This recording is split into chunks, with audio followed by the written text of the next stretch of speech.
Ég var handtekinn þegar ég var 13. Ég var í fangelsi í 2 vikur. Eftir það kom ég út með fóbíu frá lokaðir staðir eða dýmt. En samt ég það manneska sem alltaf kannski ef við erum að tala svona félagsfræði hugtök get lifa með denial eða viðurkenna ekki hvað inni eða lifa og vera alltaf brosandi og glöð en það hvert og eitt stopp í lífið þitt eða í lífið mitt hefur sár eða merki.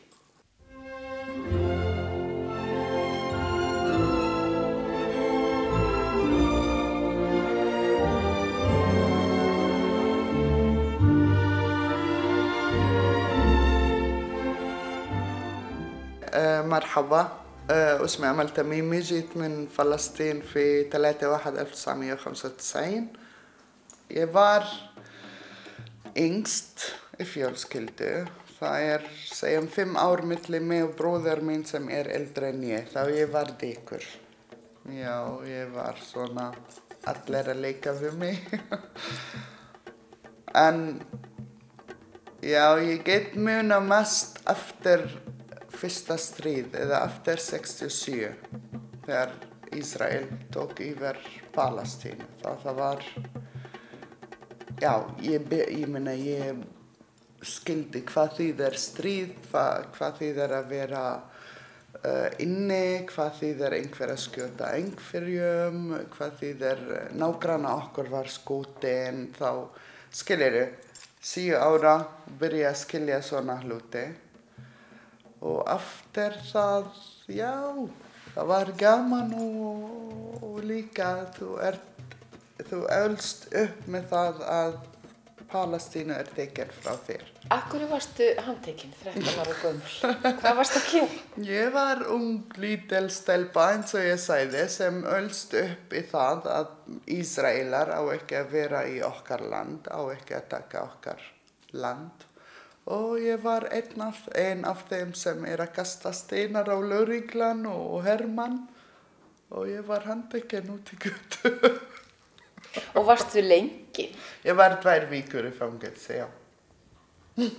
Og hvernig var það eiginlega? Áttu einhver orð yfir það? Ok, þetta eins og ég sagði, þetta mest svona djúpt sár sem gerðist í lífið mitt. Að ég var lítil, ung, stelpa, barn. Ég meina, 13 ára barn. Og vera handtekinn, vera sett í dýmt, skítugt, ógeðslegt staður. Og næsta dag ég meina fyrst þegar þú handtekinn, þú tekinn fyrir, hvað heitir þetta, interrogation, að tala við mig og spyrja mig og svona og þá ég var labbandi og ég gleyma aldrei andliti hann, eitthvað lögreglumaður, þau var að taka fingraför frá mér. Og ég fór út, eins og ég sagði, ég svona, ég alltaf að reyna að hlæja yfir það erfiðleika. Þá ég fór út með svart svona og að horfa og hlæja og það kom þessa lögreglu ísraelsk maður með hand eins og 2 hönd á mér og slá mig hér. Ég held það tók mig 2 dagar að heyra eftir það. Það var rosalegt. En ertu fædd í Jerúsalem? Já. Já, ég fæddist og ólst upp alla lífið mitt og bjó þar til 35 ára. Þá kom ég hér. Hvað langaði þig til þess að verða þegar þú varst lítil, manstu það? Já, ok. Ég var rosalega klár í skólan, ég sverða ég minn. Þá þegar ég kláraði, við vorum með próf í 9. bekk. Þetta alveg eins og, eins og hvernig var hér 10. bekk, samræmdi próf, það var í 9. bekk. Og ég kláraði það og ég var á þennan tíma að tala að ég ætla að vera arkitekt.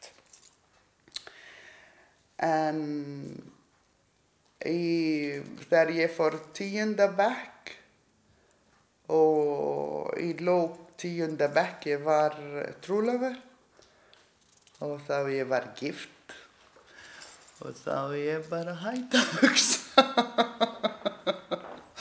Ég kláraði menntaskóla þegar ég var með 2 dætur mínar.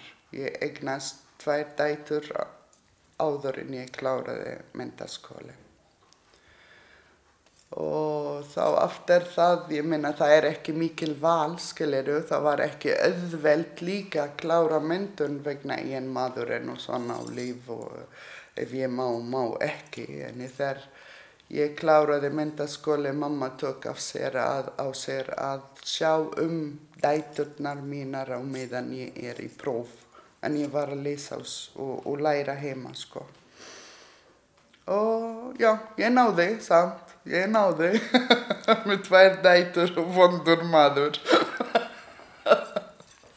Já, þetta var ekki auðvelt hjónaband. Nei. Beitti hann þig ofbeldi? Já, fyrsta viku. Ábyrglu. Byrjaði bara strax? Jú, það byrjar strax. Já, frá fyrsta viku og ég var með honum 17 ár. En ég ekki öðruvísi en alla aðra ofbeldiskonur sem lenda í ofbeldi. Að þú bæla stundum, kannski ef ég geri svona, það mun vera svona. Kannski þetta mér að kenna. Fyrir utan það umhverfi, ef þú ert að skilja, hvert ætlar þú að fara? Skilurðu? Hvað verður svo til þess að þú ákveður að fara? Það var, eins og ég segi, fyrst ég byrja að vera meira fullorðin.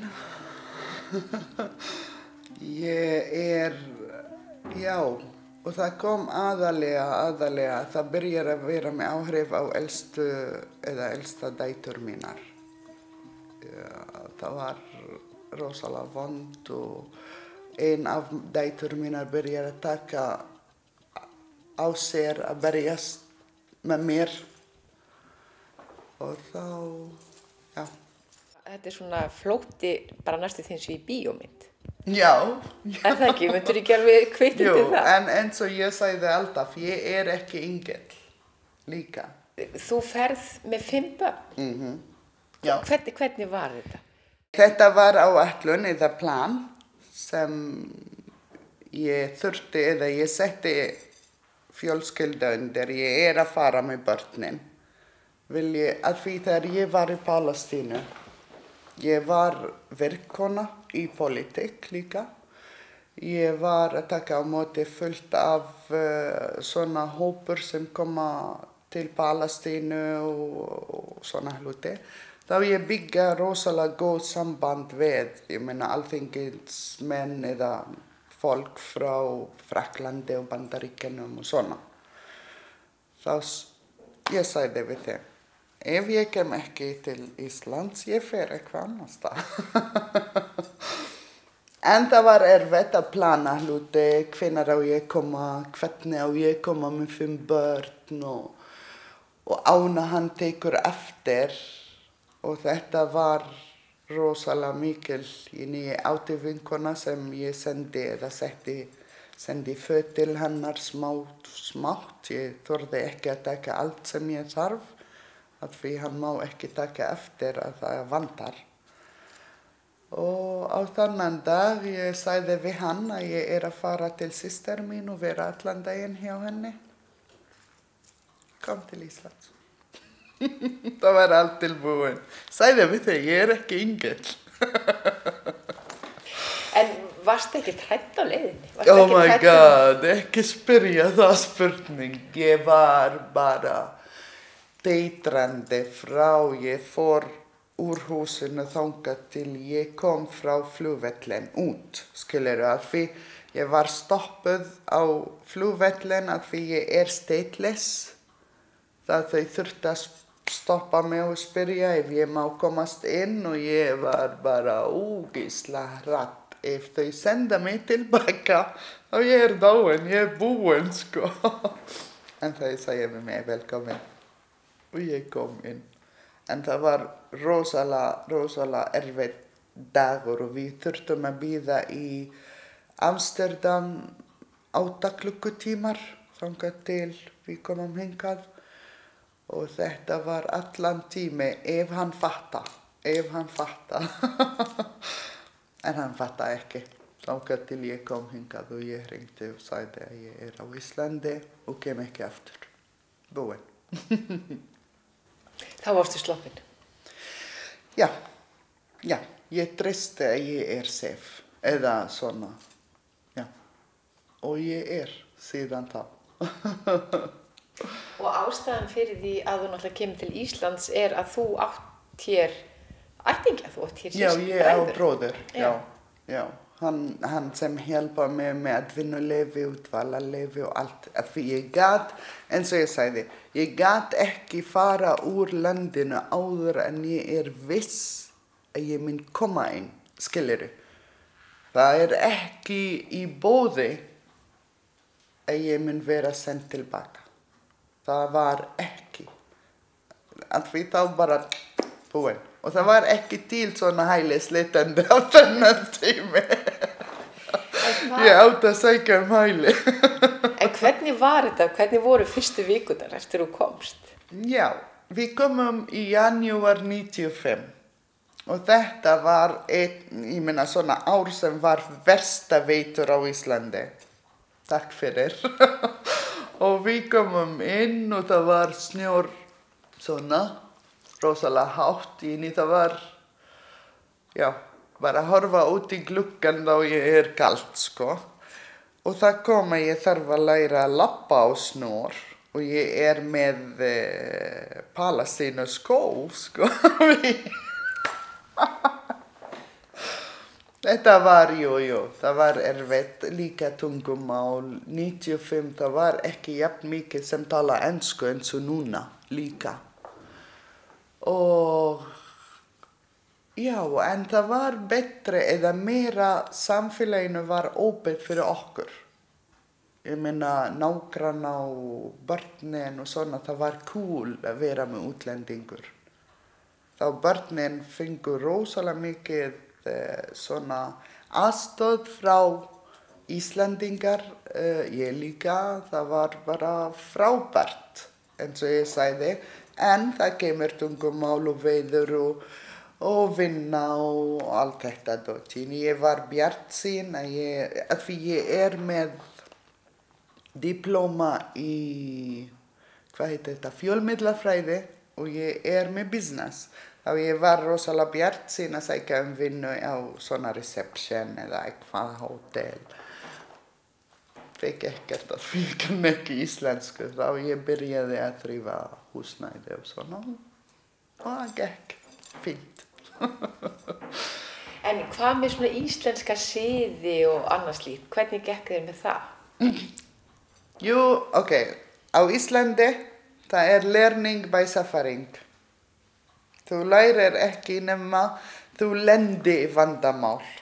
Þá þú lærir á lög og regla, enginn kemur með svona og segir við þig gera svo vel.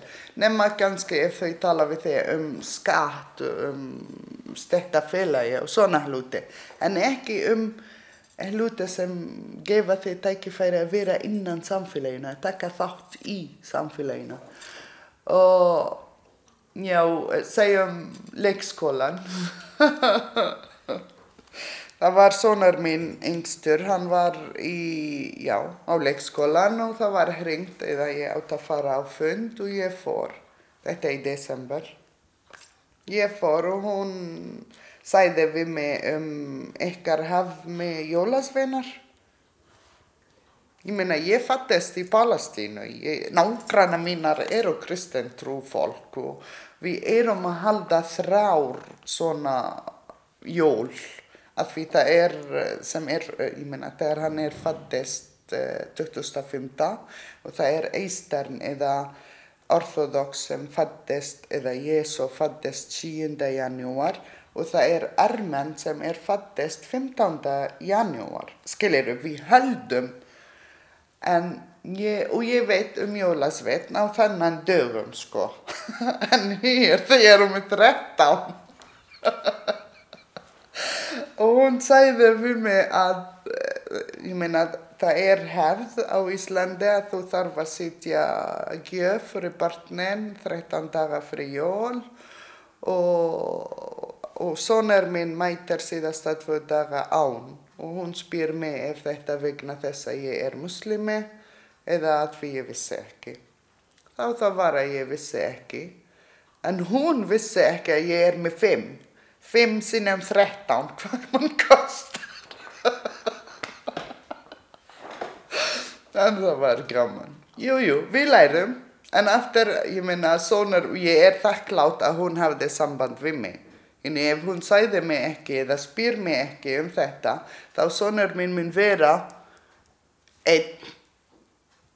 öðruvísi en alla hinir, bara því mamma hans veit ekkert annað.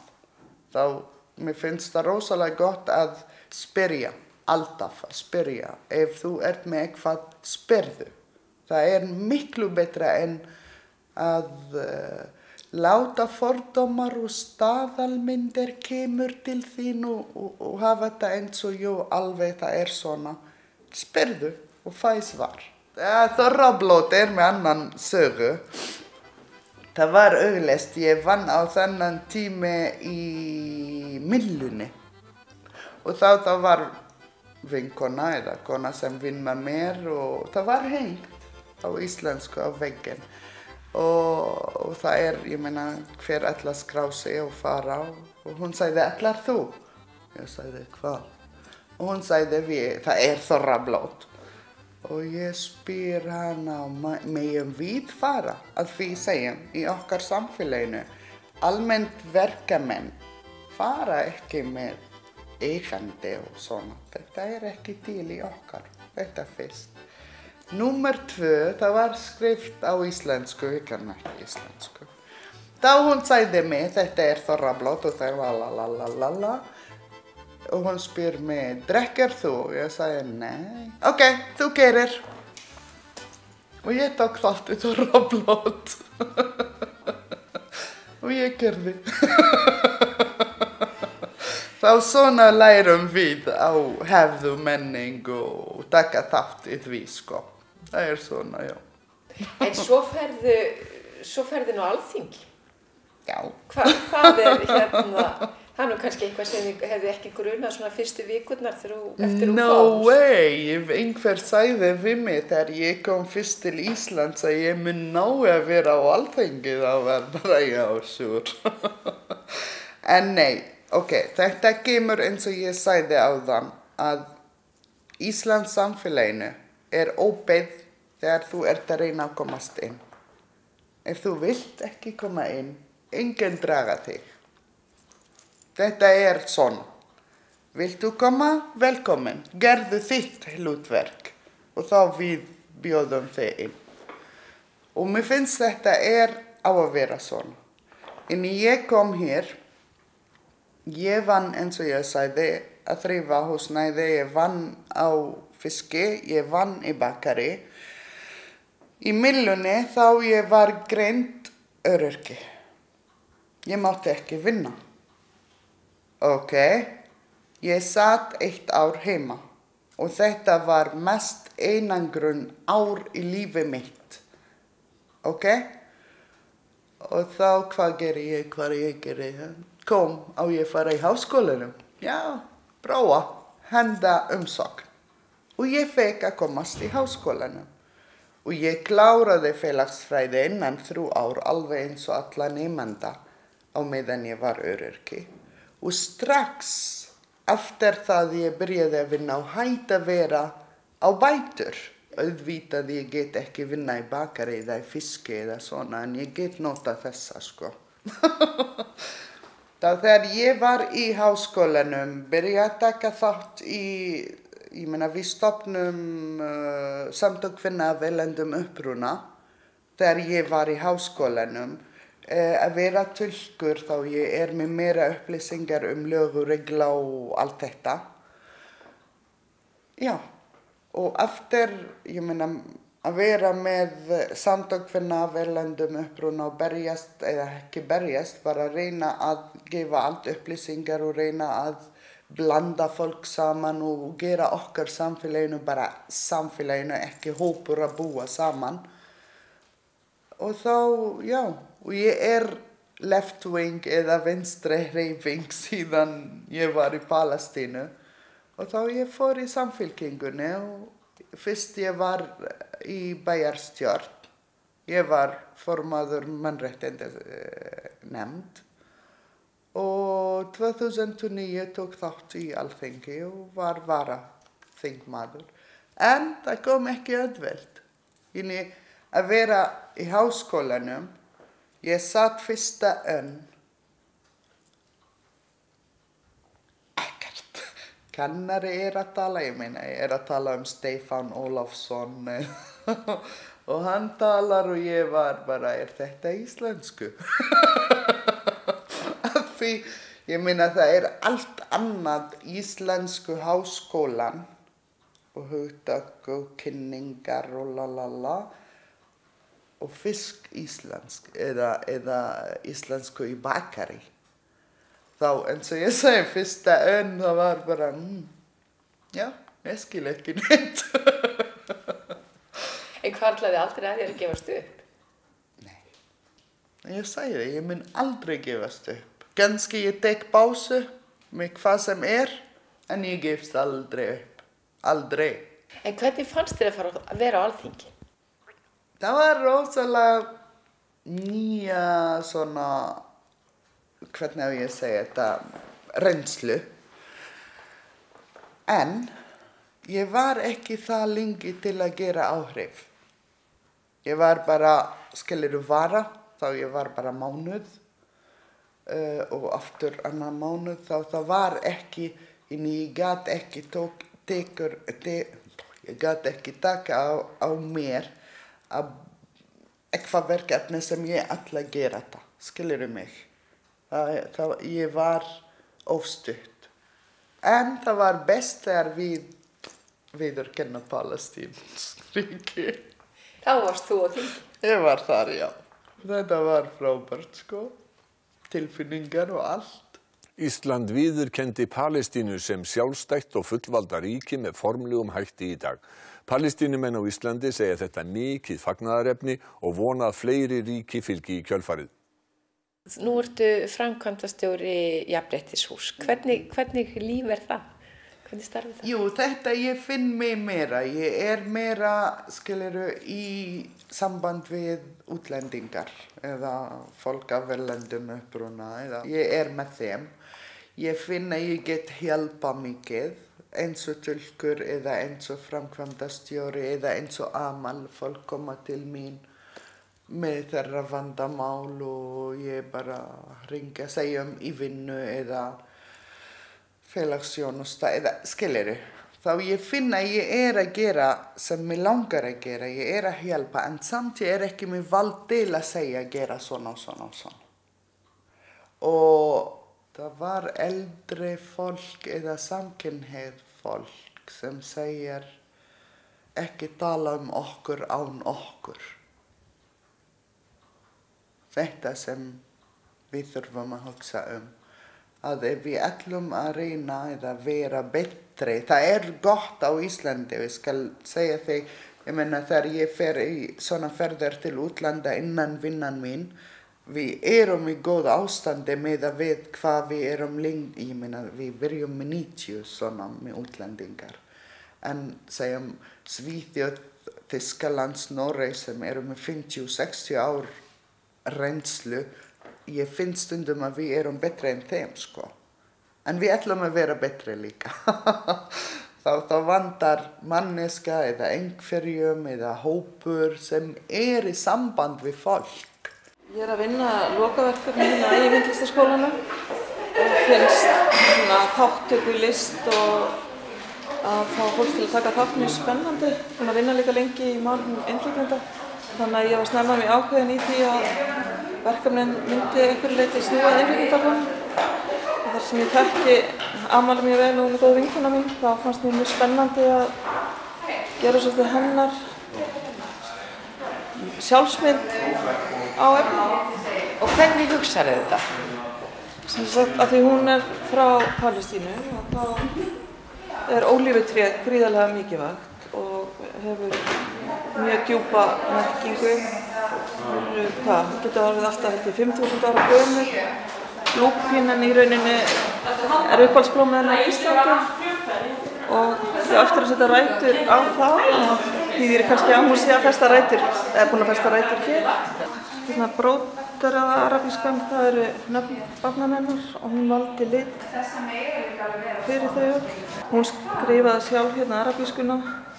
Það er feminismi í þessu og ýmis speki sem ég treysti mér nú ekki til þess að tjá mig og svo er hérna sem hún samti sjálf. Lukkan er að vera á laugardagsmorgni með andlit upp við sitt og lítil rödd segir: Amma, það er kominn dagur. Það er hámark hamingjunar. Það er hámark hamingjunar. Amalie, þegar þú horfir hérna á vegginn þinn, öll börnin þín og barnabörnin og alla fallegu hrúguna þína. Já. Hvað hugsaðu? Ég hugsa, ok, framtíð er bjart og flott og gott og ég er rosalega ánægð við allt sem við gerðum. Ég meina, börnin eru rosalega fín ástandi, barnabörn, þakka Guð, það er ekkert veikindi og ekkert, við erum í lagi og þetta er gleði. Ég er kannski mest sem ég er ánægð með að við erum eða þau eru ölst upp núna í samfélaginu sem þau getur sagt nei þegar þau vilja og já þegar þau vilja. Enginn ýta á þeim að gera það. Ekki eins og mamma þeirra. Þannig að þú sérð ekki eftir því að hafa lagt á stað með þau á sínum tíma 5? Nei. Ég er meira þakklátt daglega. Sérstaklega eftir hvernig ástandi er að breytast eins og ég segi. Það kemur pólitík í trúbrögð og allt. Bara enginn veit hvað er í gangi og ég er miklu meira þakklátt hvert daginn, sko. Komdu nær mér, svo ég heyri hjarta slá. Hjarta sem í útlegð minni einn ég á.